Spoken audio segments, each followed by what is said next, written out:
ஓம் சிவாய நம. திருச்சிற்றம்பலம். இந்த கோயில் பாலக்காடு மாவட்டத்தில் அருகே மோட்ச அம்பலம் என்ற கிராமத்தில் அமைந்துள்ளது.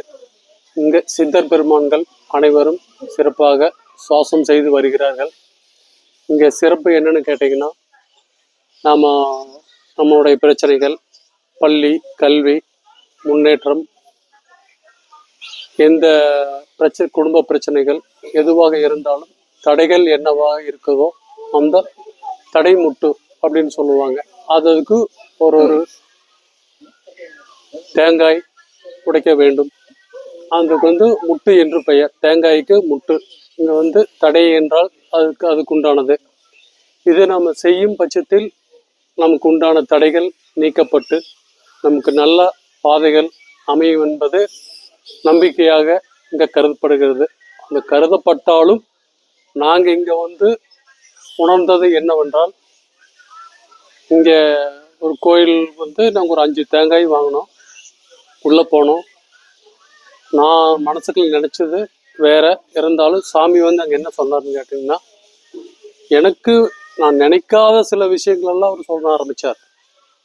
உங்களுக்கு இந்த மாதிரி குடும்பத்தில் பிரச்சனை இருக்குது அப்படின்னு சொல்ல நானே ஆடி போயிட்டேன். எப்படி இந்த அளவுக்கு சொல்கிறாரு அப்படிங்கும்போது, இங்கே சித்தர்களுடைய வைப்ரேஷன்கள் அளவுக்கு அதிகமாக இருக்குது. 1000-2000 கிலோமீட்டர் போய் அங்கே நடக்கிற விஷயங்கள் அவருக்கு சொல்லக்கூடிய அளவுக்கு சில வைப்ரேஷன்கள் இங்கே அதிகமாக இருக்குது. நாங்கள் வந்ததுக்கு பின்னால் எந்த இடையூறும் இல்லாமல் இங்கே சேர்ந்தோம். ஏன்னா நாங்கள் பார்த்திங்கன்னா, ஈரோடு மாவட்டம் சத்தியமங்கலம் புளியம்பட்டி கிராமத்துலேருந்து நாங்கள் வரோம். 2 குடும்பத்தினர் வரோம். வரும்போது அண்ணன் சிவகுமார் அண்ணன் எனக்கு சொன்னார், இங்கே போனால் நல்லா இருக்கும் அப்படின்னாரு. நானும் அதன்படி வந்தேன். அவர் சொல்கிறத விட பார்த்தா இன்னும் எக்ஸலண்ட். அவருக்கு சொன்னது அண்ணன், அவரு சொன்னார். பார்த்தீங்கன்னா எங்களுக்கு ஒருத்தர் ஒரு விங்கு தான். சிவன் அருள் இல்லாமல் ஒன்றுமே நடக்காது. அவர் இங்கே நினச்சா மட்டும்தான் வர முடியும். அதனால் நமக்கு எல்லாம் சிவனுடைய ஆசையே. அவரை நம்புவோம், வணங்குவோம். இந்த கோயிலை நீங்கள் ஒரு முறையாவது பாருங்க. எங்களுடைய கஷ்டத்துக்கு எப்படி உங்களுடைய கஷ்டத்துக்கு நம்ம மாவட்டத்திலேருந்து, நம்ம தமிழகத்திலேருந்து எல்லாரும் வாங்க.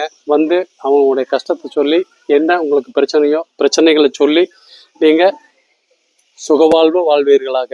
வாழ்க வளமுடன், வளர்க நலமுடன், வாழ்க பல்லாண்டு.